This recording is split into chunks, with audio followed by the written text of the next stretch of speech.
Buenos días. Ánimo.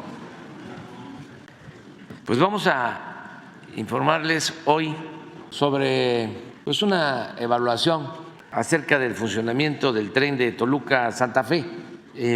Inicia esta etapa, todavía falta avanzar más para que llegue hasta la estación observatorio.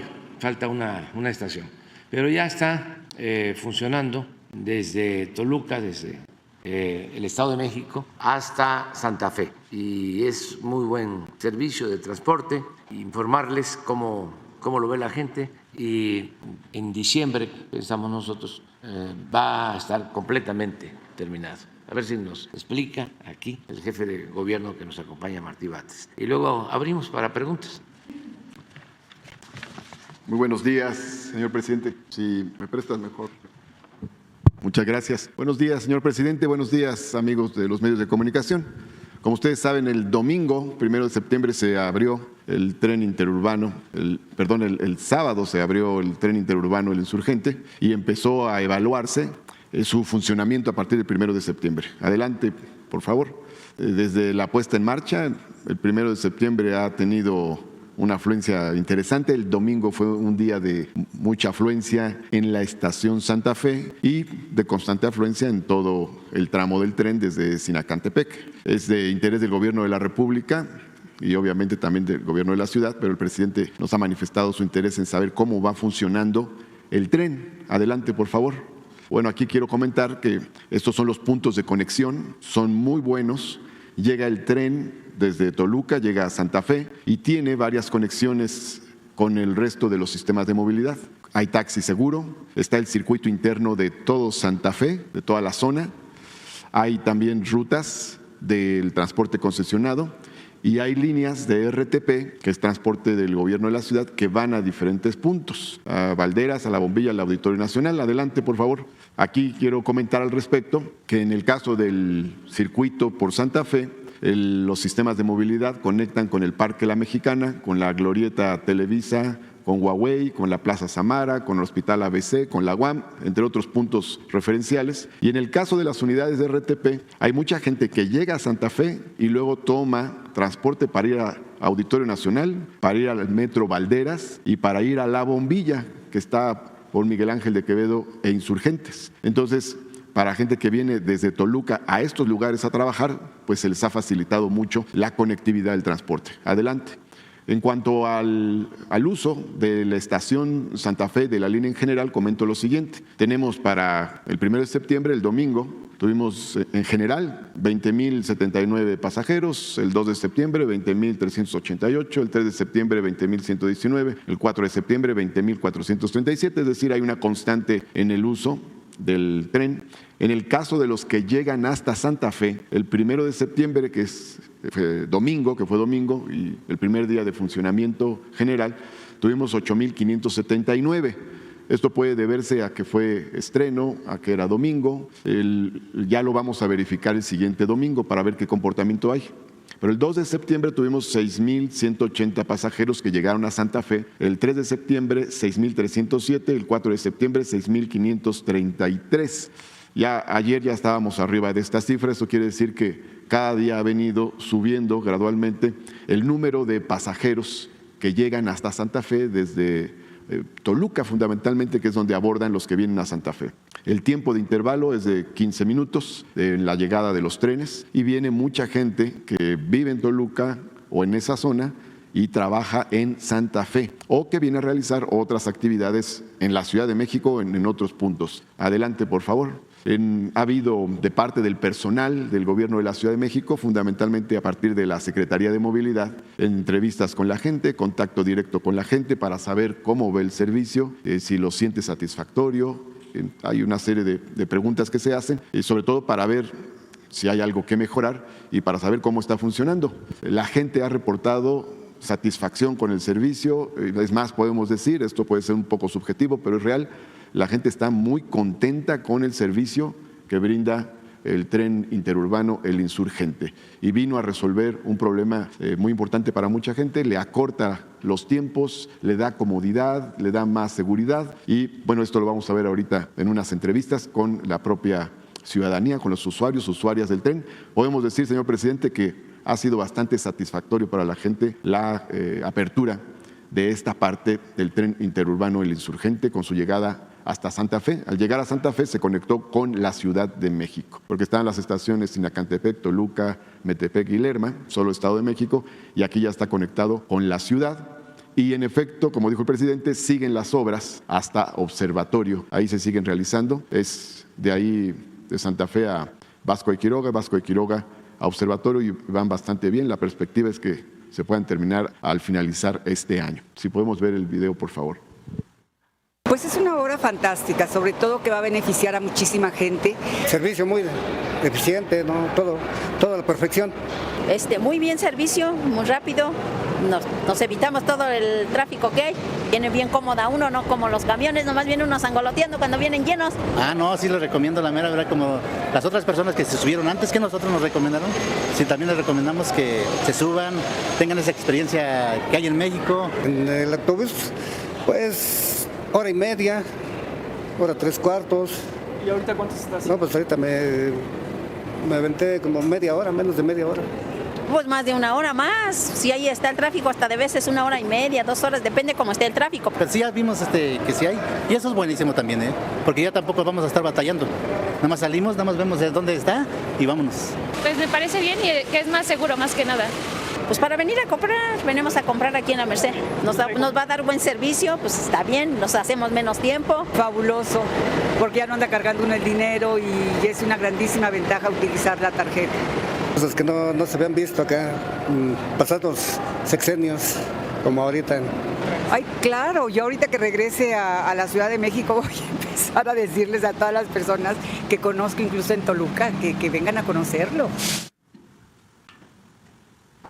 Estuvo muy bonito, la verdad no nos lo esperábamos.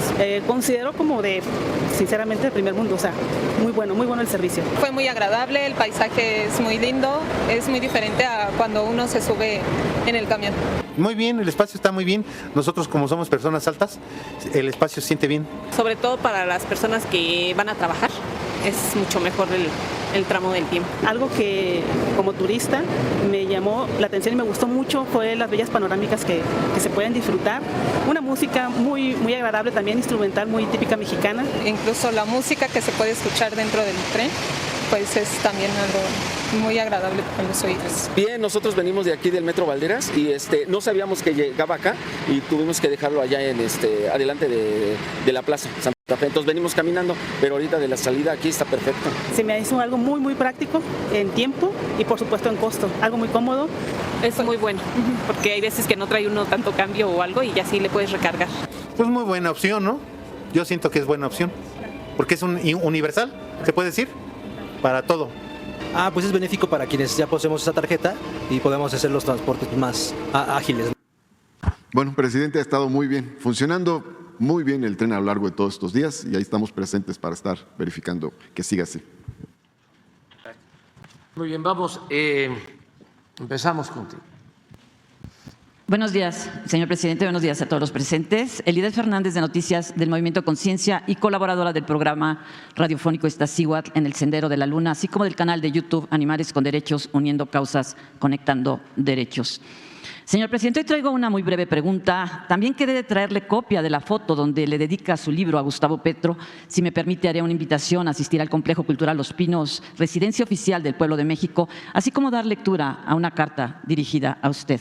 Señor presidente, el 31 de julio de 2023, usted se comprometió a emitir un decreto para declarar en México el Día por la No Violencia contra los Animales, por ser este un tema de interés común fundamentado en la ética, la ciencia y el derecho.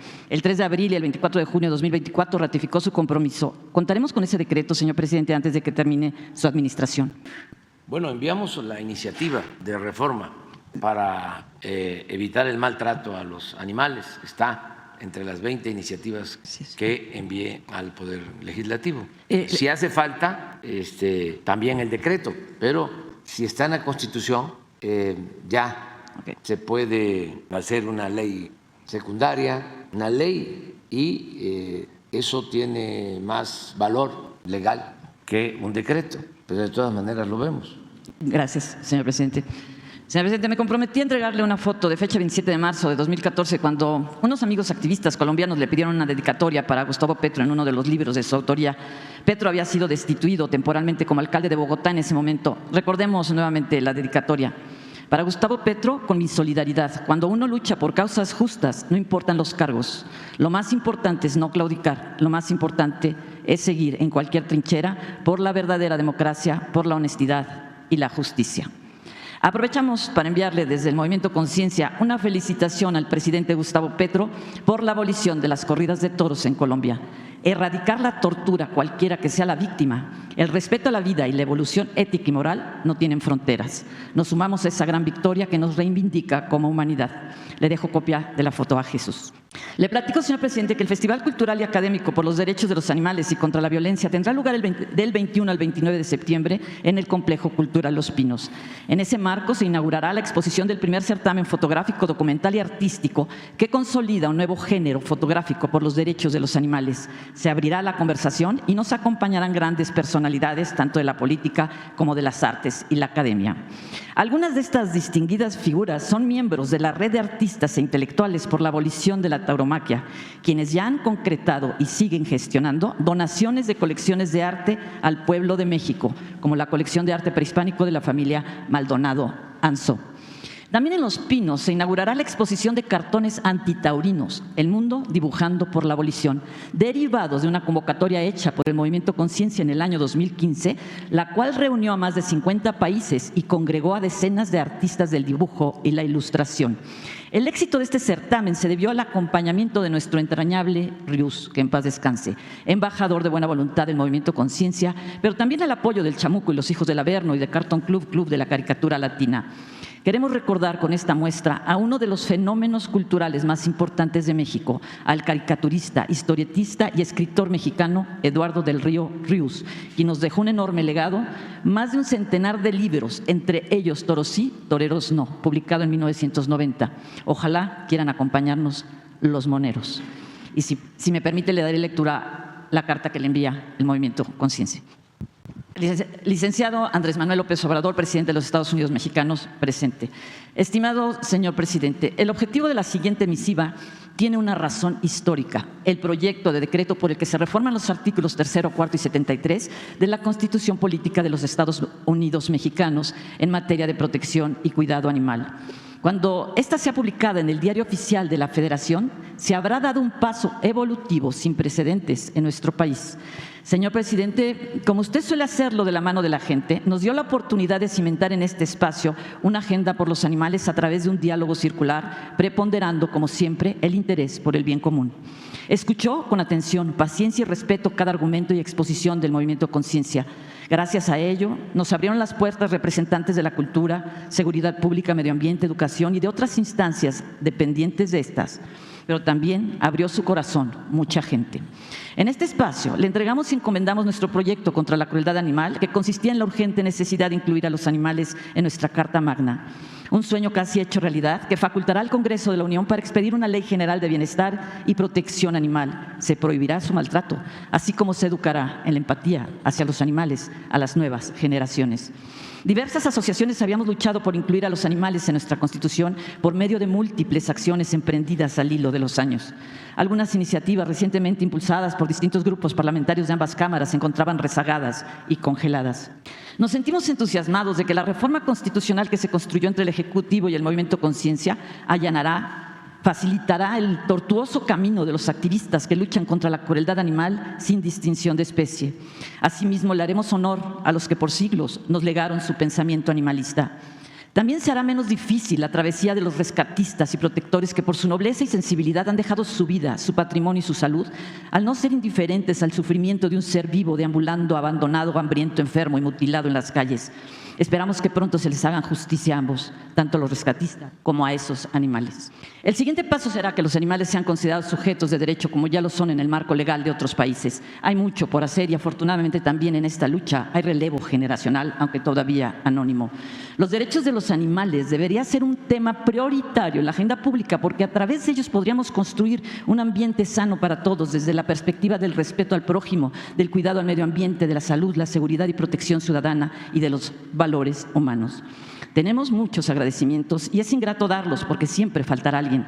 Las grandes batallas solo se ganan a través de la labor en equipo, pero no podemos dejar de mencionar en este concierto de concordancias y convicciones a la secretaria de Semarnat, María Luisa Albores, a la secretaria de Seguridad Pública, Rosa Isela Rodríguez, a la secretaria de Cultura, Alejandra Frausto, a la secretaria de Educación, Leticia Ramírez, a la maestra Delfina Gómez, gobernadora constitucional del Estado de México, a la exdiputada Adriana Bustamante, al exdiputado Mauricio Cantú, al director responsable de los libros de texto, Marx Arriaga, y a tantos y tantos colaboradores y organismos dependientes de ellos, por supuesto, al equipo de comunicación social de la presidencia, porque todos ellos saben que este gran paso abona a la lucha social, al progreso moral y a la construcción de paz.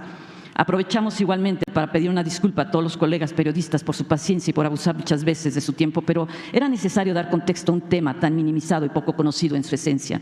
Es verdad que quedaron muchas peticiones y resoluciones en el tintero, señor presidente, pero a cambio usted nos proveyó de una caja de herramientas para poder trabajar con más fuerza y precisión. El Movimiento Conciencia le confió un proyecto y usted generó una conciencia en movimiento. Confiamos en el segundo piso y, como usted mismo dijo, creo que nos llevaremos bien con la próxima presidenta de México, la doctora Claudia Sheinbaum, porque nuestra lucha también, lo reiteramos, es por la justicia. Gracias, señor presidente. Le deseamos en esta nueva etapa de su vida a usted y a su familia siempre mucho, pero mucho amor, salud y felicidad, porque solo siendo buenos podemos ser felices. Atentamente, Movimiento Conciencia, Fundación Internacional por el Reconocimiento de la Conciencia y de los Derechos de los Animales. ¿Algún comentario, señor presidente? Así. Igualmente, señor. Un abrazo. Presidente. Igualmente, señor presidente, y a toda su familia. Muchas gracias. Y a su hijo, que estoy seguro que el pequeño lo motivó mucho y lo sensibilizó mucho. Sí, muchas gracias. Adelante. Buenos días, presidente. Buenos días a todas y a todos. Nancy Flores, de la revista Contralínea. Presidente, el día de ayer nos enteramos que la ministra presidenta de la Suprema Corte de Justicia de la Nación admitió un recurso impulsado por la Asociación Civil JUFET, que es esta asociación de jueces y magistrados que se están oponiendo sistemáticamente a la reforma judicial y que son los mismos que están promoviendo el paro de labores, que para algunos juristas es ilícito porque no forma parte de los derechos laborales para jueces y magistrados y en este caso también ministros que están también en paro solidario. Preguntarle, presidente, sobre este tema porque ese recurso lo que busca es una consulta a ministros y ministras de esta Suprema Corte para que decidan si la Corte puede frenar el proceso legislativo, es decir, que se ordene al Congreso de la Unión ya no discutir la reforma al Poder Judicial. Preguntarle su opinión, sobre todo entendiendo que usted aquí en esta misma conferencia matutina hace unos meses había denunciado un intento de golpe de Estado técnico que también provenía de este Poder Judicial en el contexto de las elecciones del 2 de junio, bueno, del pasado 2 de junio, y como parte de toda una estrategia que ha orquestado pues este Poder Judicial capturado por no solo el conservadurismo, sino sobre todo por sectores económicos muy poderosos y que siguen en esta misma maquinación. Entonces, su opinión, presidente. Gracias. Bueno, yo siento que no tienen fundamento legal, sería una aberración y desde luego una violación flagrante a la Constitución el que se detenga el proceso de análisis, discusión y en su caso aprobación de la reforma constitucional dedicada al Poder Judicial. No hay ningún fundamento constitucional. Sería pues una arbitrariedad y esto pues afectaría la vida pública, afectaría desde luego lo que debe ser un auténtico Estado de Derecho. Sería como optar por la ley de la selva, terminar de dejar de manifiesto que no les importa la democracia ni la justicia, que solamente están pensando en sus intereses, en sus privilegios y que son partidarios de la corrupción abiertamente. Entonces no creo que eso prospere porque alguien en el Poder Judicial, no uno, espero que varios, en especial en la Corte, reaccionen como sucedió cuando en efecto turnó la presidenta un recurso que no le correspondía para interferir en la decisión autónoma del Tribunal Electoral.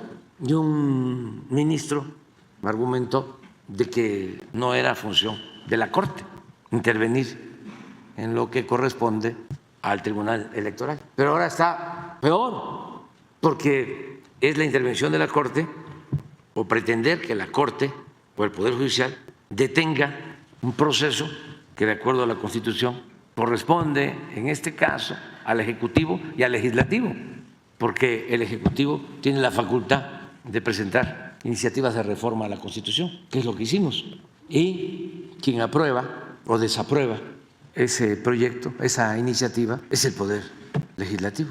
No puede hacerlo el Poder Judicial, no es esa su función. Sería pues una intromisión burda, más que un exabrupto.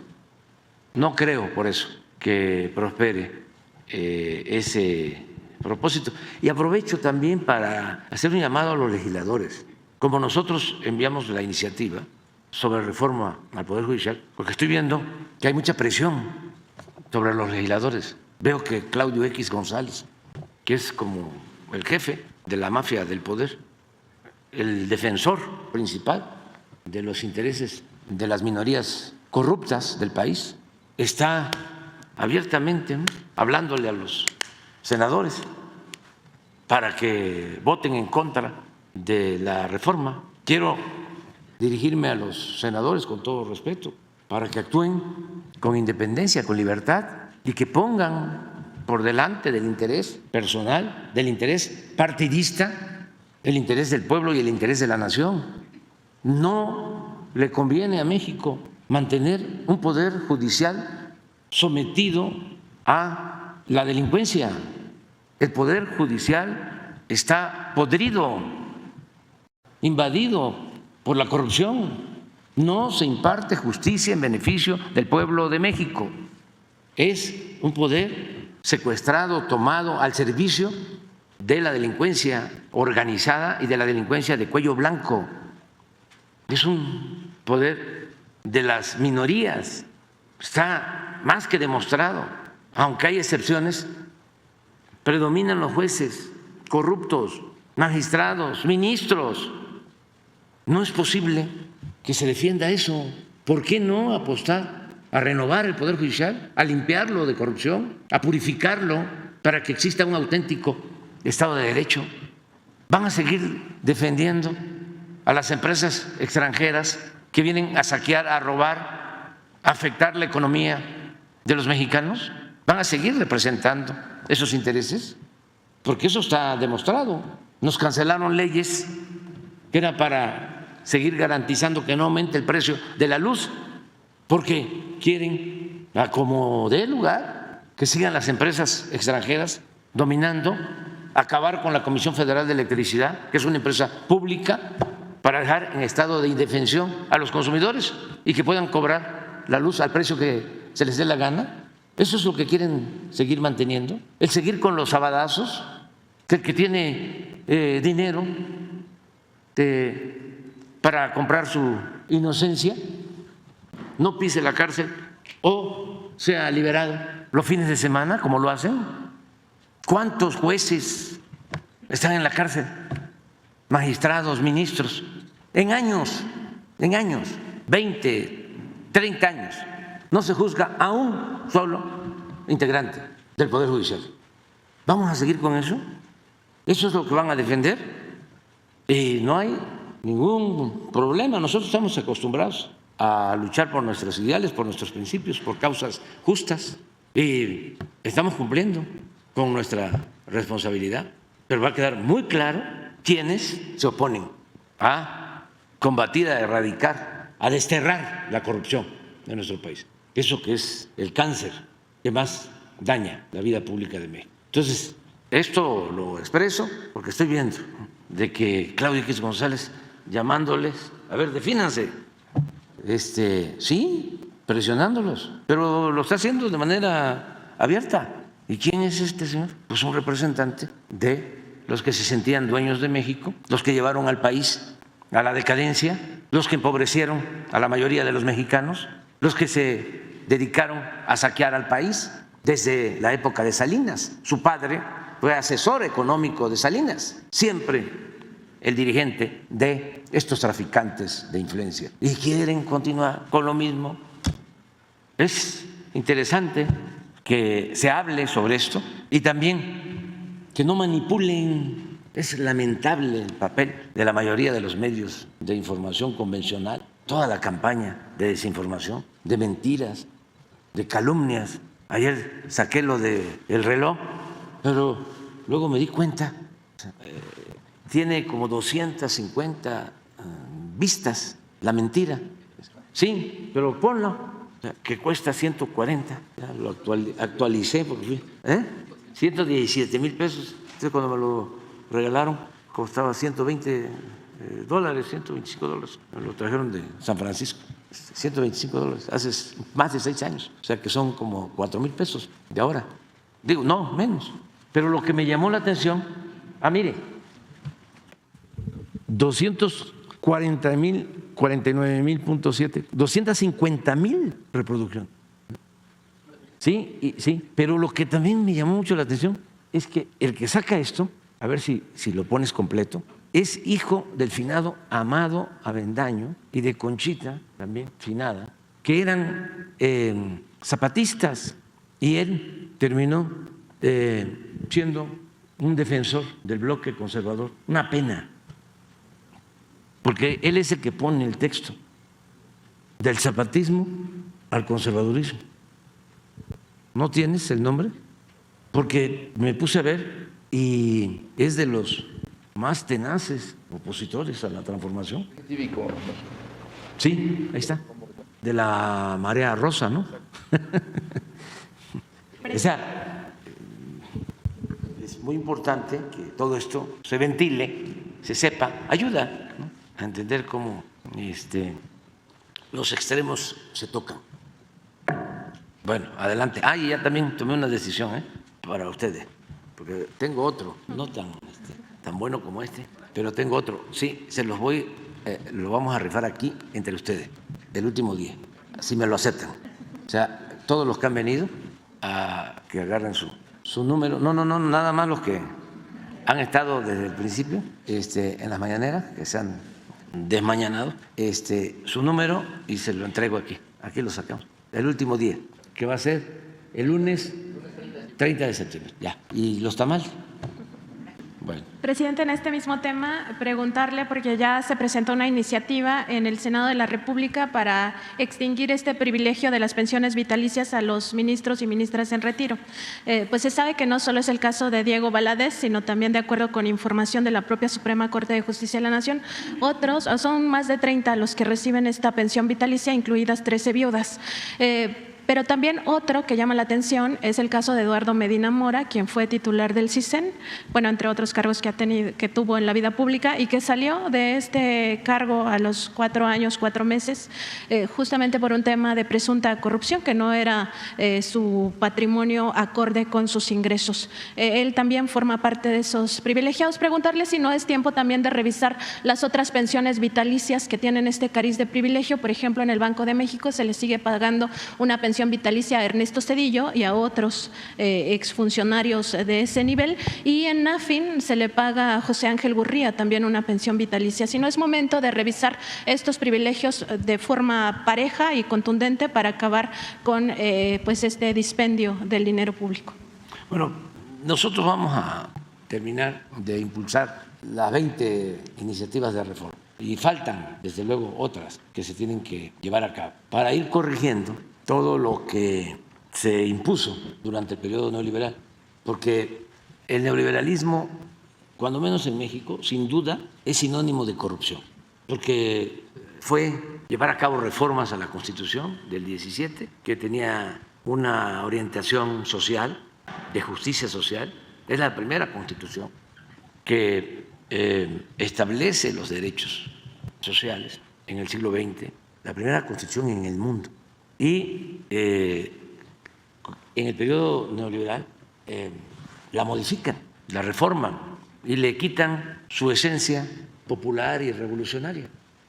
No voy a dejar de mencionar que todas las reformas que hicieron en el periodo neoliberal fueron para perjudicar al pueblo y para beneficiar a una minoría, para legalizar el saqueo, el robo, la corrupción. Es más, ahora mismo lo podemos ver, para que tengamos una idea del por qué se requiere llevar a cabo la reforma al Poder Judicial y otras, para devolverle a la Constitución lo que fue en sus orígenes, la ley de leyes que procuraba la justicia, la igualdad, la libertad, la democracia, la soberanía. A ver si no pones de favor, Jesús, todas las reformas que se hicieron en el periodo neoliberal, las tenemos por ahí en mi último libro, un repaso, y me gustaría que me dijeran cuáles reformas ustedes conocen que se hayan hecho en beneficio del pueblo. Entonces, hace falta más, hemos avanzado. Bueno, ni siquiera estaba en la Constitución, o mejor dicho, se quitó de la Constitución el que la corrupción era un delito. Se reformó con Salinas el Código Penal, pero lo más reprobable es que se reforma el Código Penal para que no se considere como delito la corrupción y al mismo tiempo se empieza a hablar de que se va a crear un organismo anticorrupción, de estos organismos autónomos que sirvieron nada más de parapeto, de pantalla. Incluso hasta se legisló para crear la Fiscalía Anticorrupción, pero no era delito la corrupción. Y qué casualidad que se modificó el Código Penal en 1994, con Salinas, y así todos los cambios. Pero ahora, pues los del Poder Judicial ya ni siquiera se apoyan en la Constitución, en las leyes que ellos ajustaron en favor de los intereses minoritarios, sino ahora sin ley, sin tener facultades, quieren imponerse y detener todo un proceso democrático en el país, porque la gente, la mayoría, quiere participar democráticamente y quiere elegir a los jueces y quiere elegir a los magistrados y quiere elegir a los ministros, y se oponen a eso, no quieren que la gente participe. ¿Tienen algo de eso? Está la lista de Salinas, de las dos páginas del sí, libro. Las dos, desde el principio. Sí, desde que entra Salinas, estás deseando. Miren, lo voy a leer. Otro hecho relevante es que desde el gobierno de Salinas se llevó a cabo en la práctica la fusión del PRI y del PAN, que en esencia representan los mismos intereses. Esto ya está internalizado, es de dominio público. Para demostrar esto último, porque todavía hay escépticos que se hacían o estaban dormidos, conviene subrayar que durante el periodo neoliberal los legisladores del PRI y del PAN, que se autodenominaban representantes populares, aprobaron reformas a la Constitución y a las leyes solo en beneficio de una minoría y en detrimento de la mayoría del pueblo y de la nación. Veamos la complicidad del PRI y del PAN reflejada en estas modificaciones a la Constitución y al marco jurídico para legalizar el influyentismo, las injusticias y la corrupción. En mayo de 1989, al inicio del gobierno de Carlos Salinas, el PRI y el PAN avalaron el Plan Nacional de Desarrollo 89-94, que permitió la venta de importantes empresas públicas al sector privado. Aquí empieza la piñata. Entregaron cientos de empresas, entregaron Teléfonos de México, entregaron las minas, entregaron los ferrocarriles, privatizaron el ejido. Todo eso contrario a lo que establecía en su origen la Constitución del 17. El 27 de junio de 1990, ambos partidos reformaron el artículo 28 constitucional para entregar bancos que eran propiedad de la nación, eliminando el párrafo que reservaba al Estado la prestación del servicio público de banca y de crédito. Esa fue una reforma. El 6 de enero de 1992 modificaron el artículo 27 constitucional para poner a la venta las tierras ejidales. Acabaron con la propiedad social, con la propiedad comunal, con el ejido, modificando el 27 de la Constitución. El 6 de mayo de ese mismo año, los legisladores del PRI y del PAN cambiaron la ley minera para entregar concesiones a particulares hasta por 50 años para la explotación de oro, plata y cobre. Eliminaron los límites de la superficie que podría ser concesionada. Es decir, llegaron a entregar en el periodo neoliberal más de la mitad de nuestro territorio para la explotación minera. Ni en el porfiriato se enajenó tanto suelo patrio.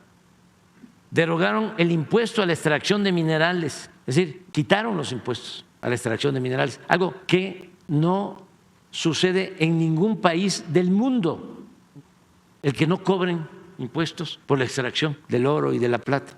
Pues eso se hizo en este periodo neoliberal. Esto ya se corrigió, ahora sí tienen que resolver. ¿Saben qué logramos en el sexenio? Nada más por el cobro de extracción de minerales, sin modificar la ley, como 40,000 millones de pesos. ¿Para qué sirvieron esos 40,000 millones? Fueron esos 40,000 millones, los dedicamos a darle mantenimiento a 175,000 escuelas públicas. Se les entregó ese dinero a las sociedades de madres, de padres de familia, para que le dieran mantenimiento a las escuelas públicas. Esto no ingresaba por estas modificaciones a la hacienda pública. Eliminaron los límites de la superficie que podría ser concesionada, derogaron el impuesto a la extracción de minerales y dieron lugar a la privatización de unidades y plantas mineras del sector paraestatal, como fue el caso de la histórica mina de Cananea. Vendieron en la época de Salinas Cananea, en Sonora. Además, en ese sexenio entregaron 6,600,000 hectáreas, 6,600,000 hectáreas de reservas mineras nacionales, la mayor parte de ellas a 3 consorcios del país. El 22, aquí miren, en 36 años se concesionaron 90 millones de hectáreas. Muchos ejidatarios, pequeños propietarios, ni siquiera saben todavía que ya lo que está debajo de sus tierras ya fue concesionado para la explotación minera. Nada más que ya nosotros no hemos dado ninguna concesión y como se cobran ya los impuestos, al contrario, están devolviendo los títulos de concesión, que además se usaron para la especulación financiera, porque ¿cuándo van a terminar? ¿Cuándo terminarían de explotar 90 millones de hectáreas en minería? Nunca.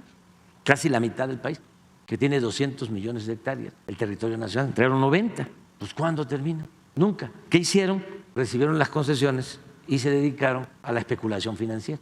Ni siquiera invirtieron nada. Un poco lo que sucedió cuando entregaron las concesiones para la explotación del petróleo, con la llamada reforma energética. 110 contratos entregaron con el licenciado Peña Nieto. ¿Saben cuántos de esos 110 contratos están produciendo? 3.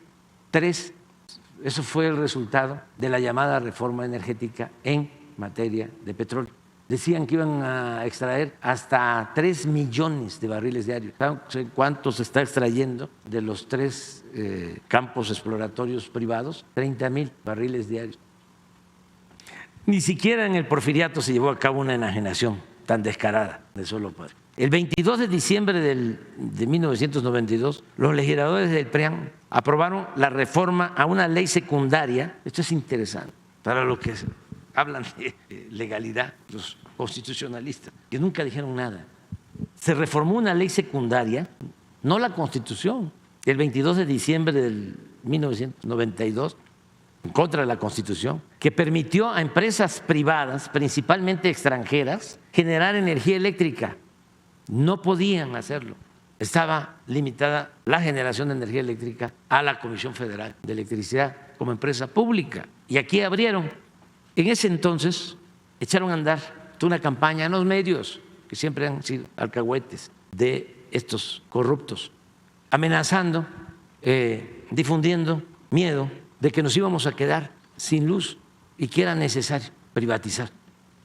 Al grado que cuando llegamos, solo el 38% de la energía eléctrica, después de esto, avanzaron tanto en la privatización que ya la Comisión Federal solo generaba el 38% de toda la energía eléctrica que se consume en el país. Ahora ya recuperamos, ya se rescató la Comisión Federal de Electricidad y hemos garantizado que no aumente el precio de la luz. Hoy tales empresas venden a precios elevadísimos a la Comisión Federal de Electricidad o a particulares. En ese entonces, cuando escribí, 46% de la energía eléctrica que se consume en el país.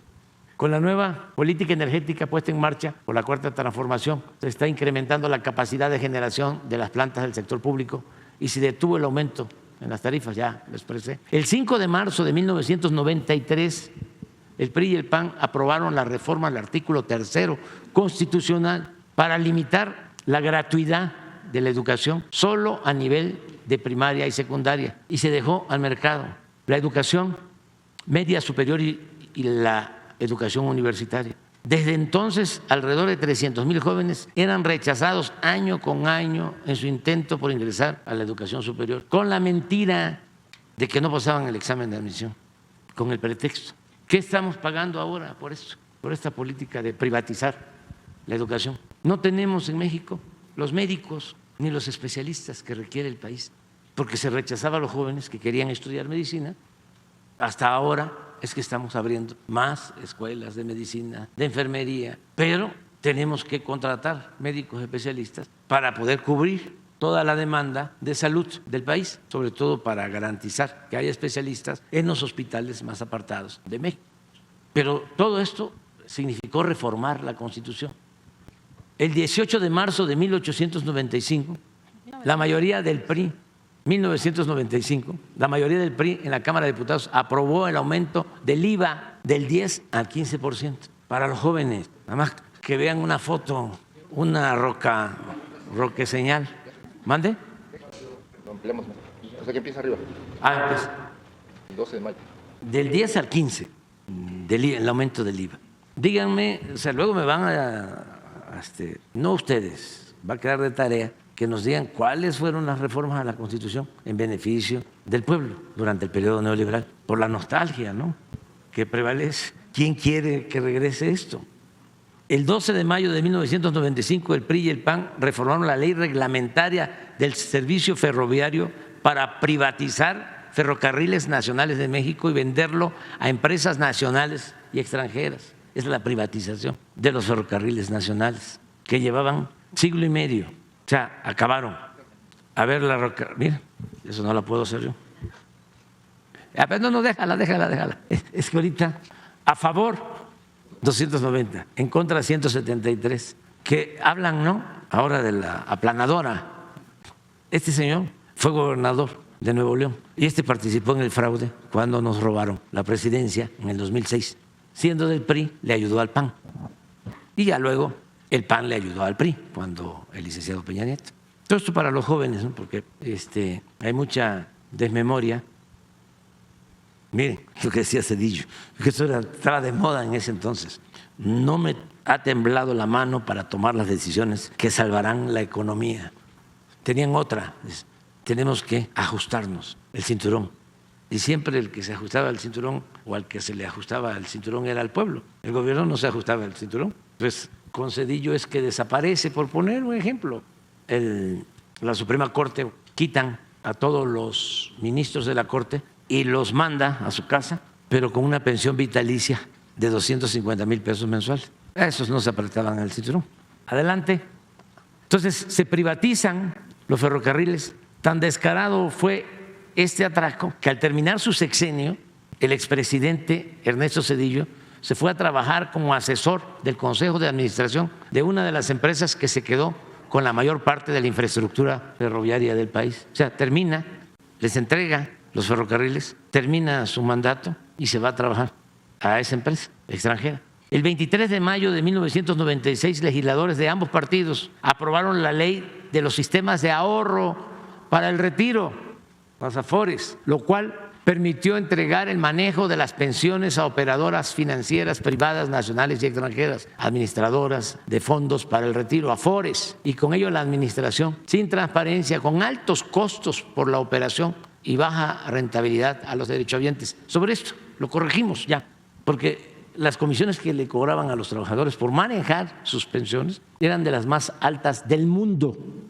Y hicimos una modificación a la ley y logramos reducir el cobro de comisiones. Y desde que se redujo el cobro de comisiones han habido ahorros, a ver si no me equivoco, como del orden de 30,000 millones de pesos en favor de los trabajadores. Lleva 2 años de aprobada esa ley, creo que 3, fue en el 2020. Esto lo corregimos. Sí, los costos de la intermediación se redujeron, pero no solo eso, ya se creó el Fondo de Pensiones del Bienestar, porque esta reforma significó de que un trabajador no se iba a jubilar con el 100% de su sueldo, sino con el 30% de su sueldo. Por eso, díganme qué reformas fueron para beneficiar al pueblo de México durante el periodo neoliberal. El 12 de diciembre, Día de la Virgen de Guadalupe, de 1998, diputados del PRI y del PAN aprobaron el FOAPROA, que convirtió las deudas privadas de unos cuantos empresarios y banqueros en deuda pública. En la actualidad, al 31 de diciembre de 2018, esta deuda rebasa el 1.200.000 millones de pesos. Y de 1995 al 2018 se han destinado solo para pagar intereses más de 800,000 millones de pesos del presupuesto nacional. La pregunta es, ¿estos recursos hubiesen, o mejor dicho, la observación es, nada más con el pago de estos intereses, 800,000 millones de pesos, hubiese alcanzado para impulsar actividades productivas, crear empleos y promover el bienestar del pueblo? Se ha pagado de intereses, porque esto es hasta el 18, como 1.300.000. Es la suma de lo que se invirtió en el Tren Maya, en el tren del Istmo, en la refinería de Dos Bocas, en el aeropuerto Felipe Ángeles, y sobra, para que vean lo que significaron estas reformas. Sí, estamos hablando nada más de intereses, porque son alrededor de 40-50,000 millones de pesos por año de pago de interés, para salvar a los de arriba y convertir las deudas de ellos en deuda pública. Cuando esto, estábamos nosotros en la oposición, luchábamos solos. ¿Ustedes creen que Televisa, o Azteca, o Imagen, o El Reforma, o Excelsior, o Milenio, o Universal defendieron el interés general, el interés del pueblo? Nada, apoyaron este robo. Por eso siempre hablamos de delincuencia de cuello blanco, porque ya nos tenían también mal acostumbrados. Ya nos habían metido en la cabeza de que el ratero, el ladrón, era el que se robaba una gallina, que se robaba un cilindro de gas, que se robaba una bolsa en el mercado. Y los grandes ladrones ni siquiera perdían su respetabilidad, los saqueadores de México. El 8 de diciembre, mande, a ver, estas eran las comisiones. Y aquí empieza la reforma. Y miren lo que han bajado. Y esto es lo que han ahorrado. Yo decía 30,000, no. Son 166,000. Sí, pero el 24. Sí, no me 41,000. Sí. Pero fíjense, cuando tomamos la decisión, dijimos, vamos así cobraban. Y los más bajos, entonces eran Chile, Estados Unidos y Colombia. Entonces dijimos, vamos a poner una fórmula que tiene la ley equivalente a la media de lo que cobran en Chile, Estados Unidos y Colombia. Y este es el resultado. Robo se llama eso, en despoblado, a la vista de todos. ¿Cuándo los medios informaron sobre esto? ¿Cuándo el Poder Judicial, los jueces, los magistrados, los ministros intervinieron? Y claro que habían amparos y controversias y siempre las rechazaban. Ahora vamos a verlo, continuamos. 12 de diciembre. Lo del FOAPROA, sí. Ya lo dije. Así lo vemos, 8 de diciembre. Aquí el 8 de diciembre del 2005, ya durante el foxismo, PRI y PAN reformaron la ley del impuesto sobre la renta para conceder a las grandes corporaciones económicas financieras el privilegio de diferir el pago de impuestos hasta por el 100% de sus contribuciones. Y esto implicaba mantener la condonación de impuestos. ¿Cuánto tiempo engañaron de que los que se buscan la vida como pueden, los ambulantes, los que ponen un pequeño negocio, eran los causantes de que no se recaudara, de que no se lograran finanzas públicas sanas, fuertes? ¿Cuánto tiempo engañaron diciendo eso? Que había que aumentar el padrón de contribuyentes, cuando lo que sucedía es que los de arriba no pagaban impuestos, se les condonaba el pago de impuestos. ¿Quieren que pongamos la lista de cuánto condonaban? ¿Y a quiénes la pones? Por eso es el enojo, pero ofrezco disculpa.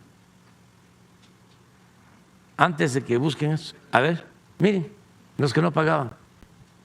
Grupo Televisa, condonación en 2 sexenios, 20.488 millones de pesos. Banamex, 15.880. No hay un banco que tiene utilidades de miles de millones que le condonan los impuestos, cuando todos pagamos, hasta la gente más humilde paga impuestos, porque cuando se compra una mercancía se tiene que pagar IVA, ahí va un impuesto, pero acá condonación. Cemex, 12.775 millones. Grupo Carso, 10.292. Grupo Salinas, bueno, ICA, 7.827. Grupo Salinas, 7.775. Inbursa, 7.344. General Motors, 6.230. Alfa, 4.090. Volkswagen, 4.058. Ya, ¿para qué le sigo? Pues esto ya se corrigió, porque logramos, cuando todavía no estaban tan descarados los legisladores del bloque conservador defendiendo intereses como están ahora, todavía pudimos hacer una reforma al artículo 28 de la Constitución y se prohibió la condonación de impuestos. ¿Eso qué nos ha permitido? Pues que ha aumentado la recaudación como nunca, porque ya no hay estos privilegios. Claro, pues como los señores estaban en el paraíso fiscal, ahora están enojados, ¿no? Adelante, ya terminamos. El 8 de diciembre, ¿no? No. Una vez consumado el fraude electoral del 2006, ¿sí? El 22 de marzo de 2007, priistas y panistas modificaron la ley del ISSSTE. Lo mismo que hizo Cedicho con la ley de los trabajadores, hicieron para los trabajadores al servicio del Estado.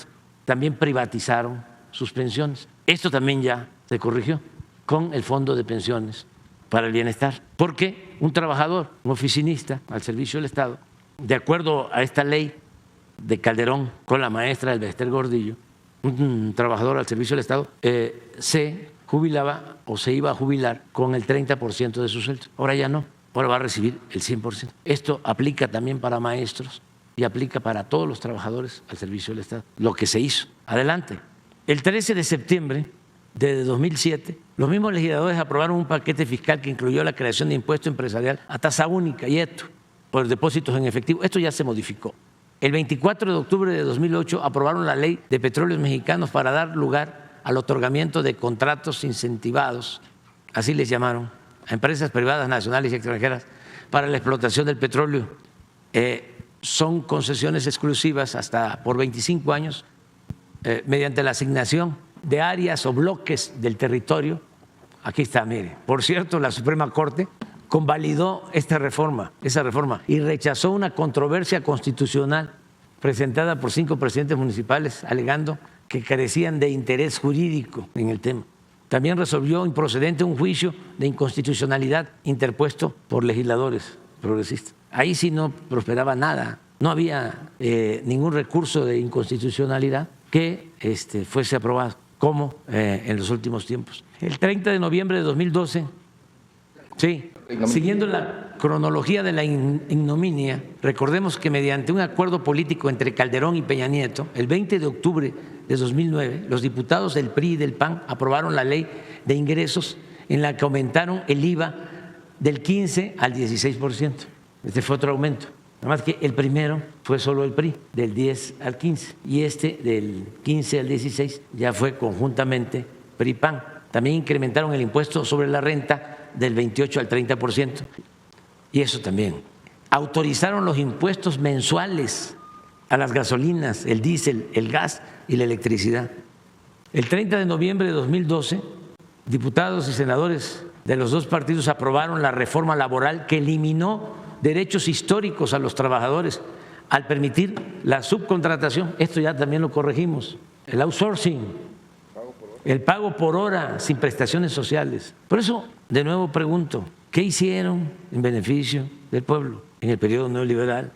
El 2 de diciembre de 2012, al día siguiente de haber tomado posesión como presidente de la República, Enrique Peña Nieto firmó con los partidos PAN, PRI y PRD el Pacto por México, en el cual se acordó ampliar y extender las privatizaciones del sector energético la privatización de la educación, de la seguridad social y de las comunicaciones, así como reformar leyes fiscales, laborales y hacendarias, todo en beneficio de la clase dominante y de los intereses extranjeros. ¿Ustedes saben que esas reformas del Pacto por México las hicieron en despachos de abogados y les entregaron las reformas a los legisladores para que las aprobaran?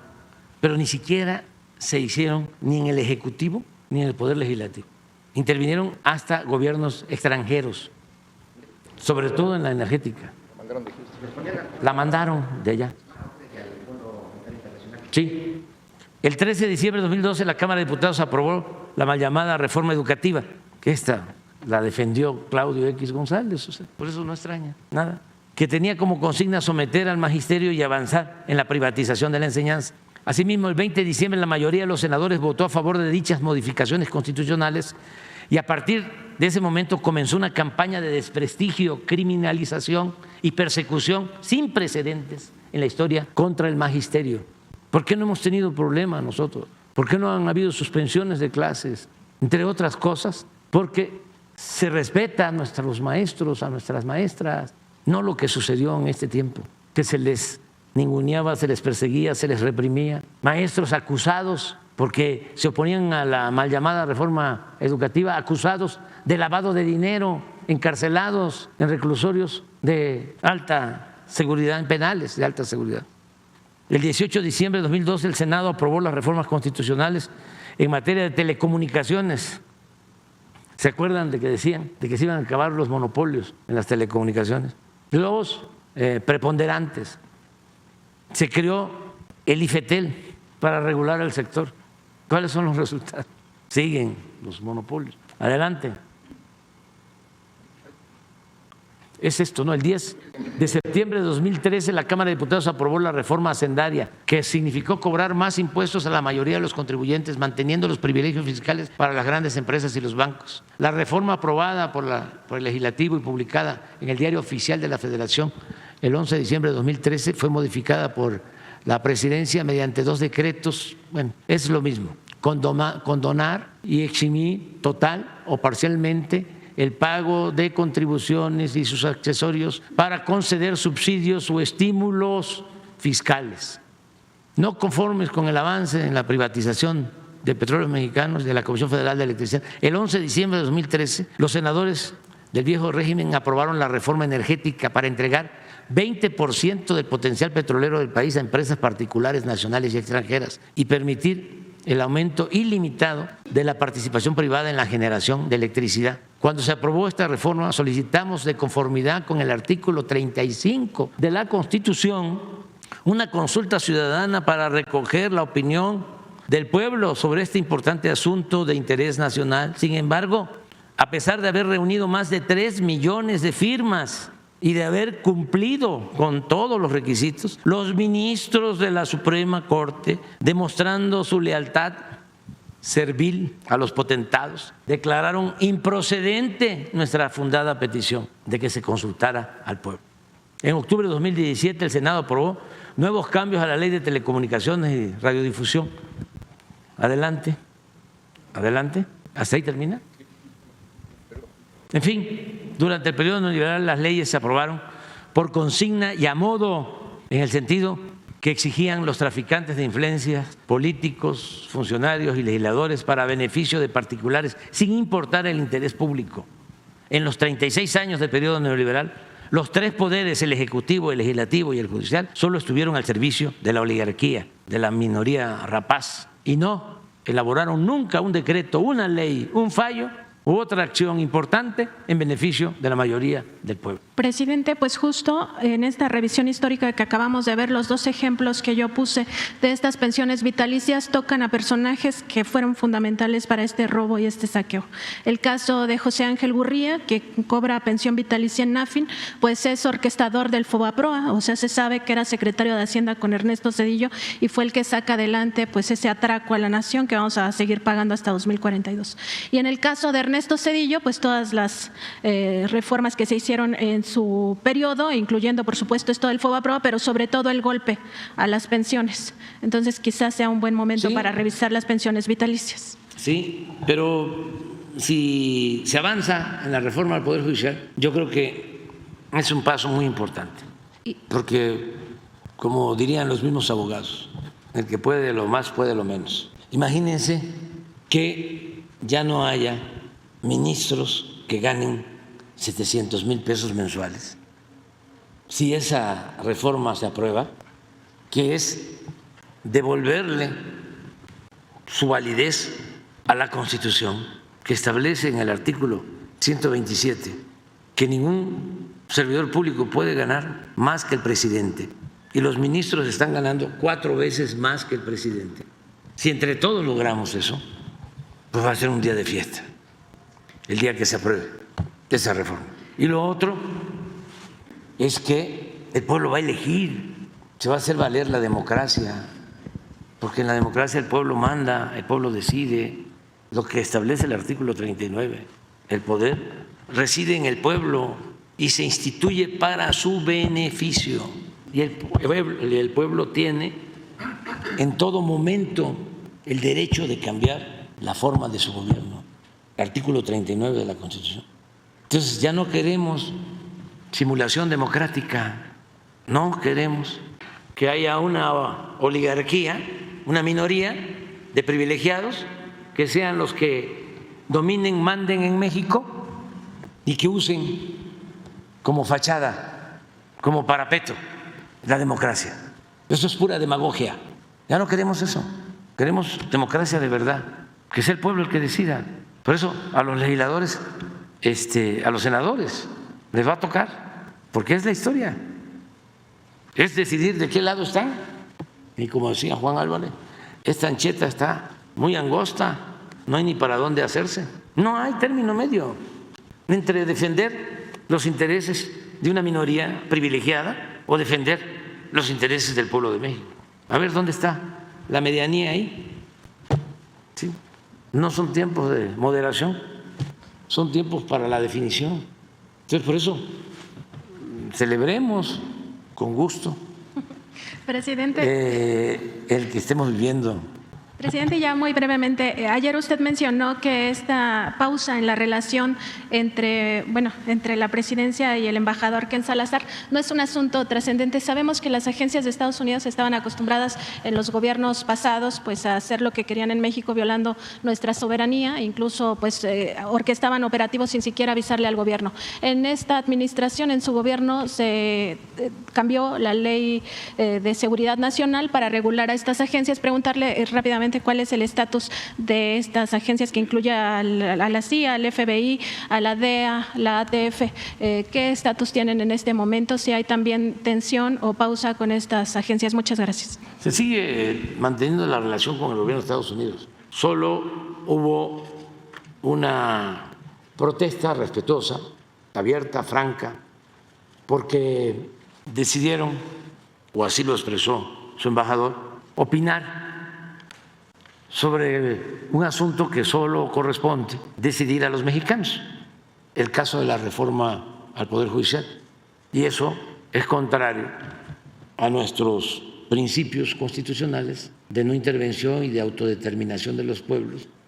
Nosotros somos un país libre, independiente, soberano, y eso fue lo que se les aclaró, porque hemos sido nosotros muy respetuosos con todos los pueblos y gobiernos del mundo.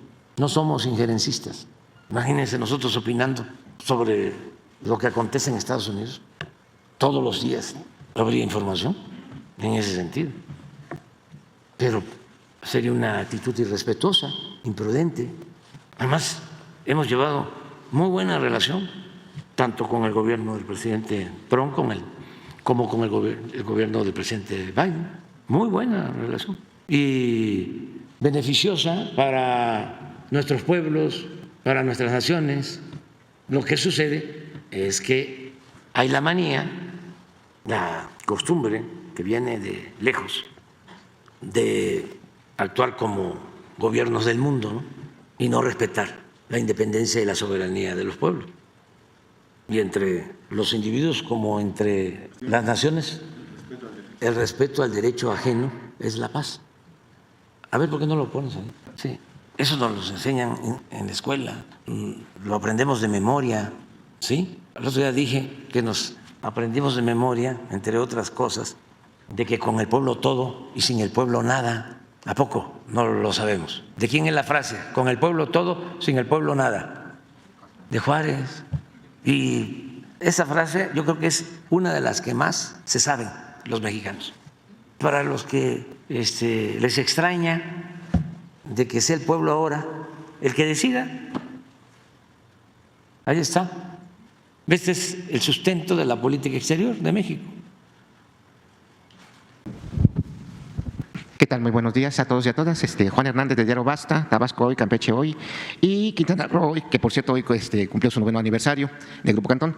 Ya se ha tocado mucho el tema del Poder Judicial, se ha tocado mucho y nos queda claro que jueces, ministros y bueno, personas de la clase dorada de la Suprema Corte no quieren perder sus privilegios. También nos queda claro que van a hacer todo lo posible, al costo que sea, para evitar que se frene, bueno, para frenar esta reforma al Poder Judicial e incluso están las amenazas latentes que van a evitar la toma de protesta de Claudia Sheinbaum, la presidenta electa en la Cámara de Diputados. Ya está sitiado tanto el Senado de la República como la Cámara de Diputados con tal de precisamente evitar esta reforma al Poder Judicial.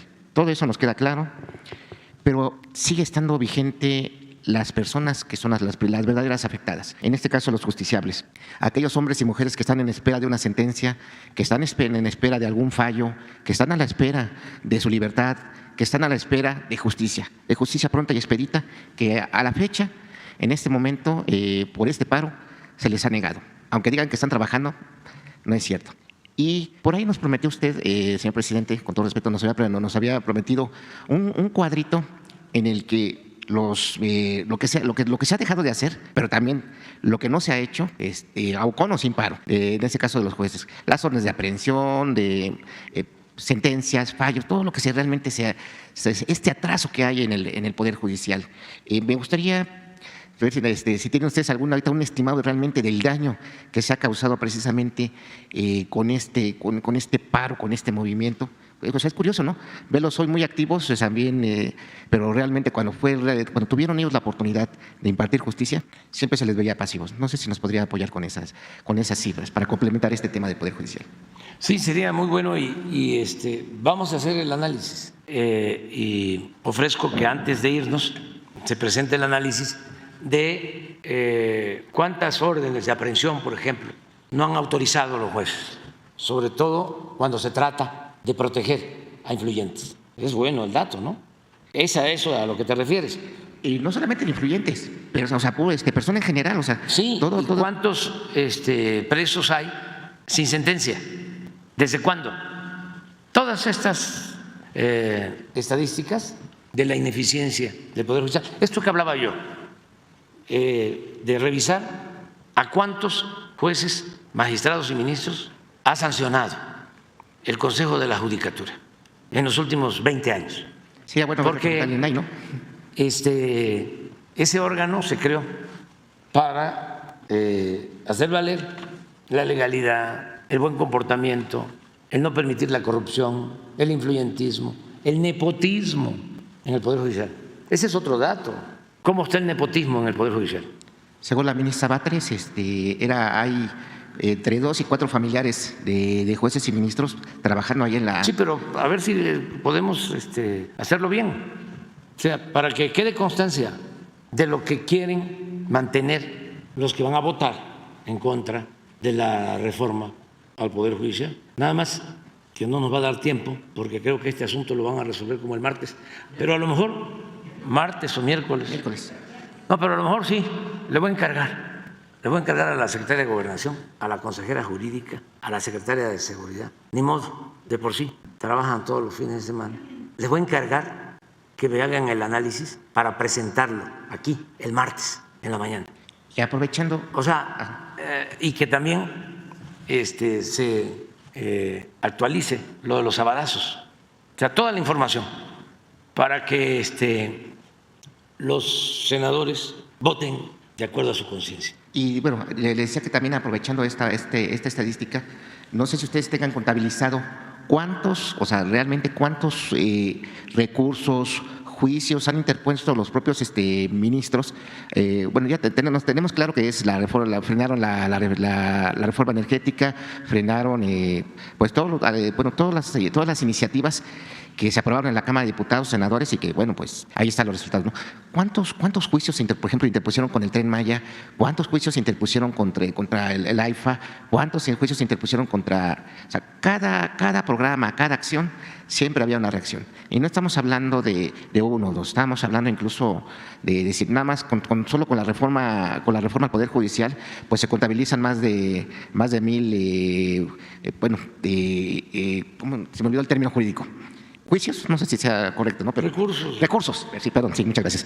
O sea, realmente cuánto ha sido lo que se ha invertido desde el Poder Judicial para frenarlo, porque incluso con Peña Nieto nunca se había visto pues esta vorágine de recursos legales, vaya, creo que ha sido el gobierno más atacado a nivel legal. Y bueno, sin temor a equivocarme, pero si también podrían regalarnos esa estadística para tener claro. Vamos a hacer el guión, ya quedamos, ¿no? A ver, ¿cómo están las decisiones que se toman los fines de semana? O sea, los sabadazos. 2, ¿cuántos años y cuántas personas no han sido sentenciadas? ¿Cuántos años llevan sin sentencia? Estos son 2 datos. 3, lo que tú estás diciendo ahora. ¿Cuántos amparos han otorgado en contra de las obras de nuestro gobierno en comparación con otros gobiernos? ¿Eso es verdad?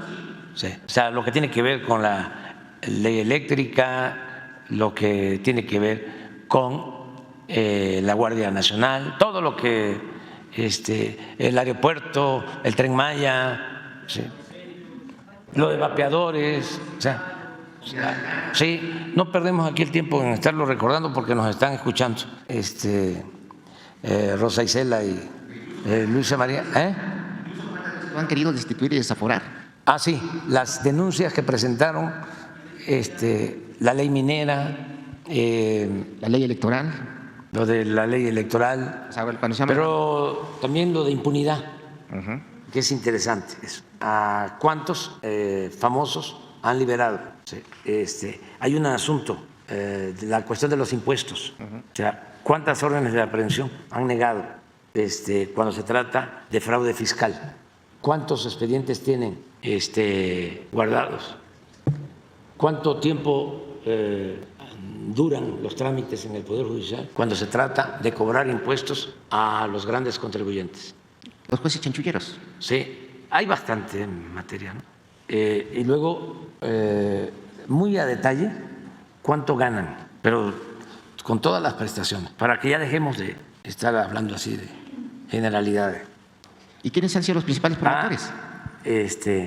Recursos que ha interpuesto la Fiscalía porque no autorizan órdenes de aprehensión. Por ejemplo, cómo se negaron a otorgar la orden de aprehensión contra el segundo tirador en el asesinato de Luis Donaldo Colosio, y cómo la Fiscalía presentó un recurso y cuánto tiempo lleva y no resuelve.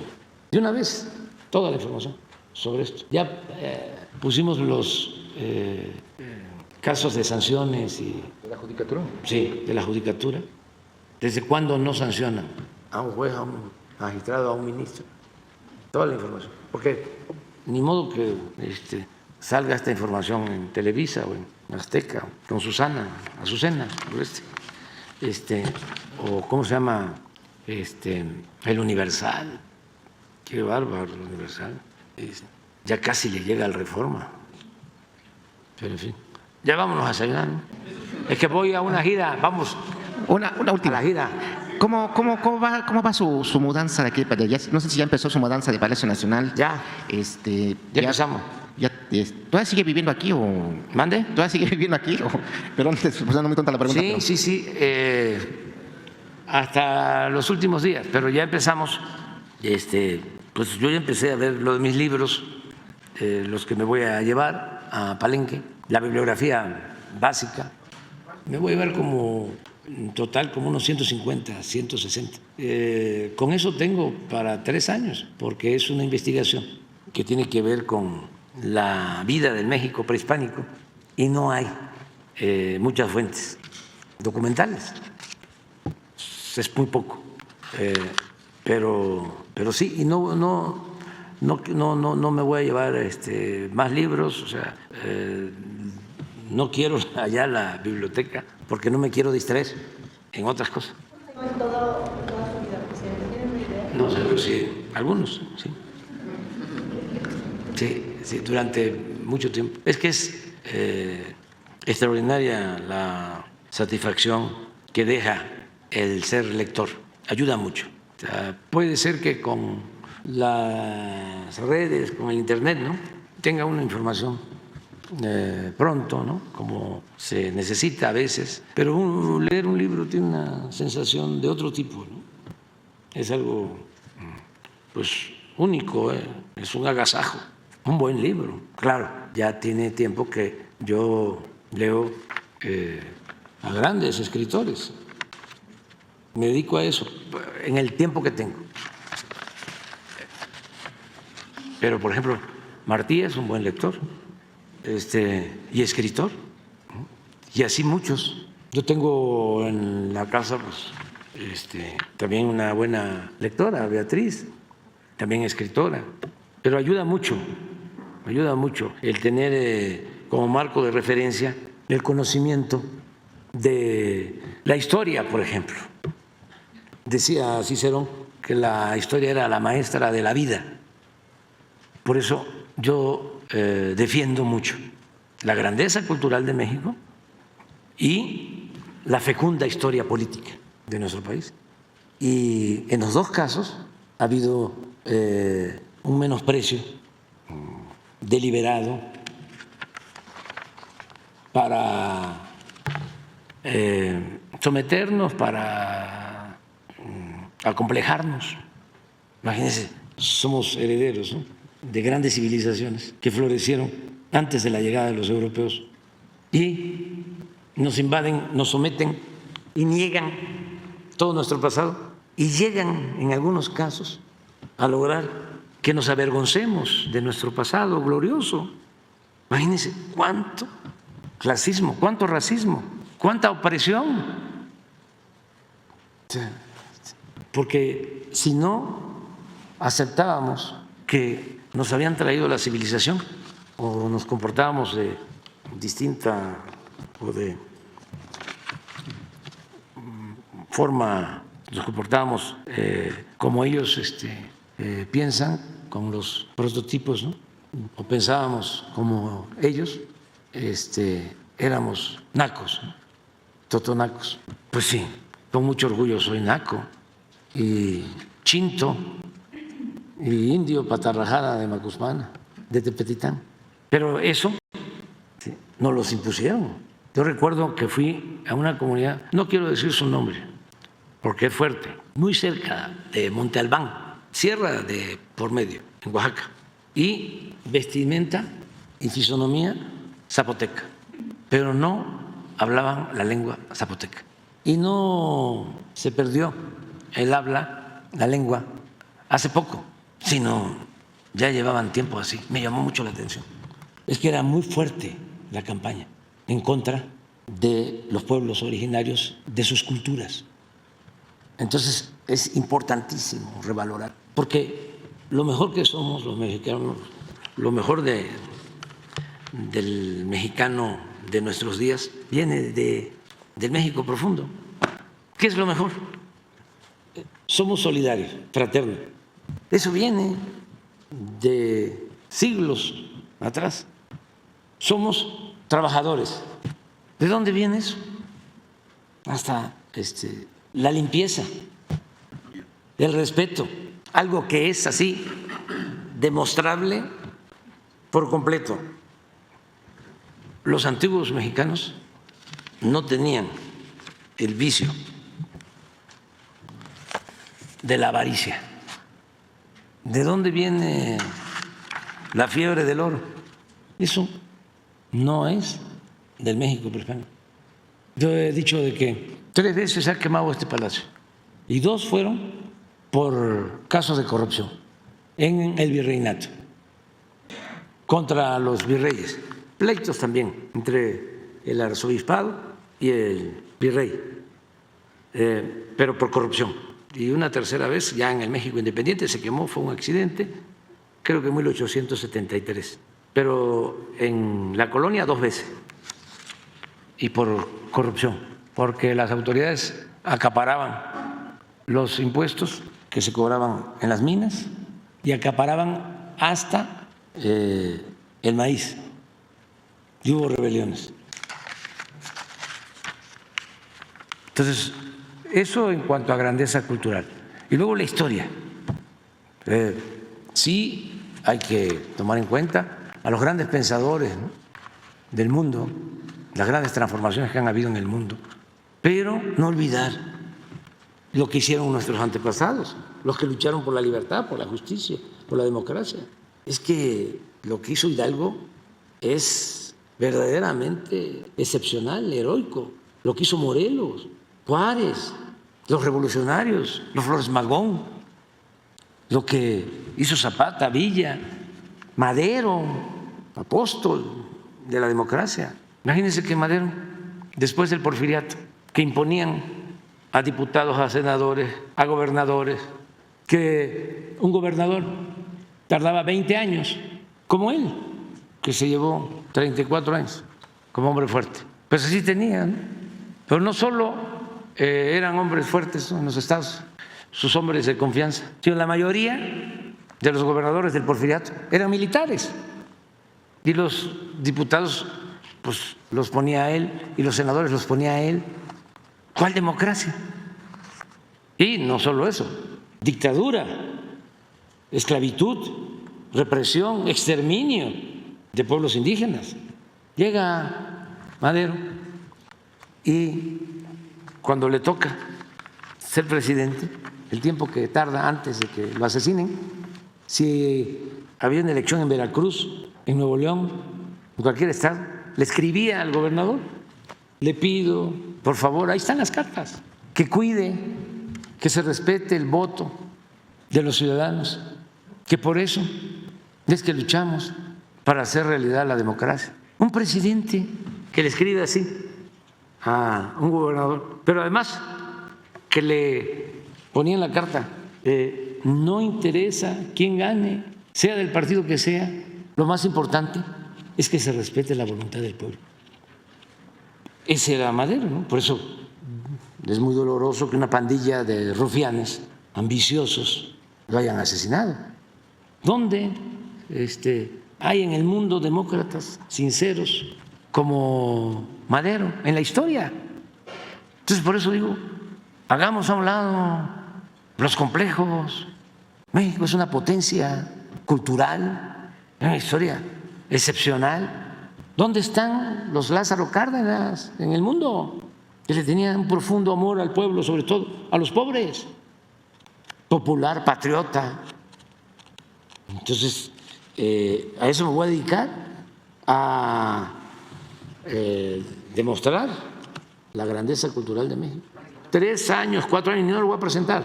No, ya lo saben ustedes, y para que no quede duda, yo entrego la banda y me retiro y no vuelvo a participar en nada, y voy a procurar, y les pido a todos, a mis amigos y a mis adversarios, porque no tengo enemigos, que no intenten buscarme y que no vayan a querer irme a tomar fotos. No quiero ya aparecer en nada. Ya cumplí mi ciclo y me voy muy contento, ya lo he dicho, muy contento. Primero porque todavía ayer se dio a conocer el dato del Banco Mundial, que se redujo la pobreza en el tiempo que estuvimos en el gobierno, como no sucedía en décadas, y se redujo la desigualdad. Segundo, porque es un gran honor, un timbre de orgullo haber gobernado en un país con un pueblo tan bueno, noble, trabajador, fraterno, excepcional. Y lo tercero, que le dejo la banda presidencial, le voy a entregar la banda presidencial a una mujer con mucho conocimiento, experimentada, sensible, honesta, que va a ser sin duda una muy buena presidenta, y en poco tiempo, y ese es mi pronóstico, se va a convertir en la mejor presidenta del mundo. Tiene todo para lograrlo. Y yo ya termino mi ciclo, ya considero que cumplimos, y agradecerle muchísimo a la gente. No. Es inmensa la bondad del pueblo de México. Es un pueblo muy bueno, muy solidario, muy fraterno. Yo lo constaté desde niño, pero cuando empecé en el servicio público, cuando fui director del INI, del Instituto Nacional Indigenista, me acuerdo de cómo, hasta lo narro en uno de mis libros, un indígena chontal se pegó en el pie un hachazo y lo tuvieron que sacar en hamaca. Así se acostumbraba, porque no había otra forma. Yo andaba también metido en las comunidades y me acerqué y alcancé a ver cómo llegaba la gente más pobre y sacaba 20 centavos, un peso, y se lo dejaban en la hamaca, todos, porque sabían que lo iba a necesitar. Y aquí se ve todavía, en el metro, en todos lados, la gente ayudando. Aquí hay mucha solidaridad. Parece que en la ciudad todo el mundo anda en lo suyo y que estamos muy ensimismados, ¿no? Puede ser que en una unidad habitacional, en un edificio, un departamento, cada quien en sus asuntos. Pero se requiere de ayudar a alguien. Ahí están todos.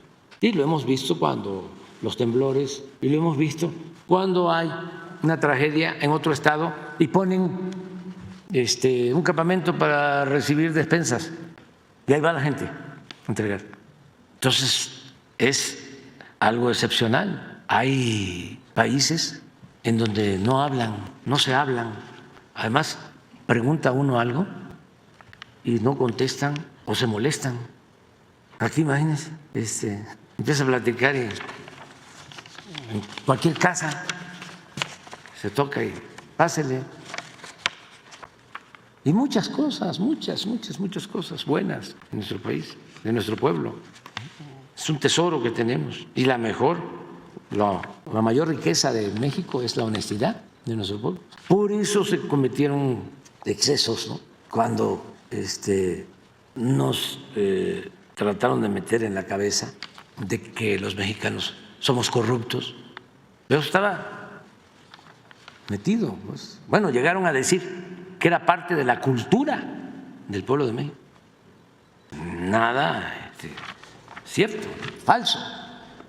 No sé si de Abel Quesada de Naranjo salió una caricatura en donde hay un pleito entre un mexicano y un estadounidense, y sale el mexicano con su charro, y por ahí la voy a encontrar, y el tío Sam. Entonces el tío Sam le dice al mexicano: corrupto. Y el mexicano le contesta: marihuano. Bueno, vámonos a desayunar ya.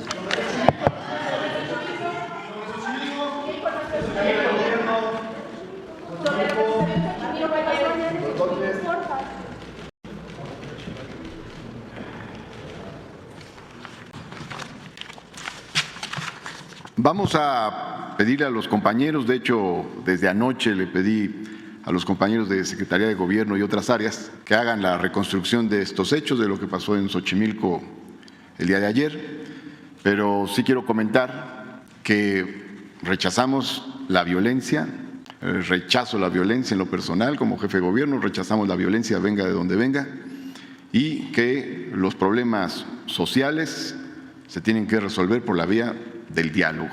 Ese es lo que pensamos nosotros. Lo que se derive de la reconstrucción de los hechos, muy minuciosa. Finalmente hay materiales para ver qué fue lo que sucedió, minuto a minuto, y de ahí que se deslinden las responsabilidades correspondientes. No estamos de acuerdo en que se resuelvan los problemas con violencia, y tampoco estamos de acuerdo en que se judicialice los problemas y conflictos sociales.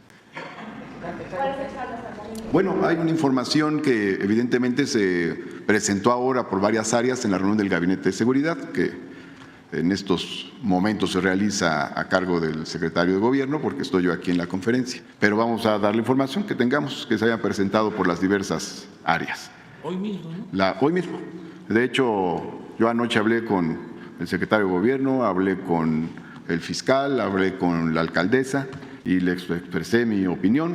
Le pedí al secretario de Gobierno que participara la Secretaría de Gobierno con una visión de diálogo y, por otro lado, también expresé mi opinión a la alcaldesa de que la violencia no puede ser nunca la solución. Y también le expresé mi opinión al fiscal desde anoche en el sentido de que los conflictos sociales no deben resolverse por la fuerza ni judicializarse. Esa es mi opinión. Respecto a esto, es un grupo que ha peleado por el agua, Mira, no quisiera yo en este momento dar una lectura política para no incurrir en ninguna especulación, sino que sobre la base de lo que nos informen las diferentes áreas, hoy mismo daremos una información y a partir de eso un planteamiento. Pero aquí ya estoy diciendo, no estamos de acuerdo con la violencia, no estamos de acuerdo con el uso de la fuerza y no estamos de acuerdo en que conflictos sociales se busquen resolver judicializándolos. ¿Se van a levantar las carpetas de investigación que hay en contra de la población? ¿Se van a qué? A levantar las carpetas que hay en contra de la población, de los habitantes de Xochimilco. Bueno, por eso te digo mi opinión y esa es mi orientación, es en el sentido de que no se judicialice. Ustedes saben que actualmente la Fiscalía no es un órgano que dependa jerárquicamente del gobierno, es un órgano que tiene una estructura autónoma, su propia administración, pero no obstante participan en el Gabinete de Seguridad y ahí damos nuestra opinión. Pero anoche yo hablé con el fiscal sobre este tema y le expresé mi punto de vista muy claro, no se debe judicializar un conflicto que es de carácter social y se debe resolver por la vía del diálogo. Muy bien, nos vemos.